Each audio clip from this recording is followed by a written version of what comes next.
ये देखो आज 2025 की लास्ट मॉर्निंग है और अभी अपने डेली की तरह आज भी घूमने आए हैं। उनके रूटीन में तो कोई फ़र्क नहीं पड़ता, 25 हो 26 क्या ही लेना देना है। जैसे ही सुबह होती है और वो निकल आते हैं, ये हमारे यहाँ सूर्य भगवान निकल आए हैं। तो और हम लोग तो आए, अभी बज रहे हैं सुबह के 8, धूप हो जाती है हम लोग तभी आते हैं, ऐसे नहीं आते हैं। ये देखो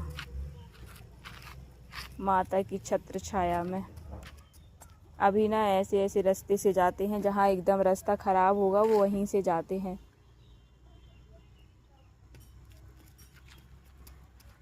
अभी तो बहुत छोटा है, उसको क्या पता 2025 क्या होता है, 2026 क्या होता है। उसके लिए तो डेली रूटीन है कि हाँ ठीक है, सुबह हो गई शाम हो गई बस चलें कान्हा। तो आपको मिलेंगे हम 2025-26 वाले ब्लॉग में। जय श्री राम, राधे राधे, जय श्री कृष्ण।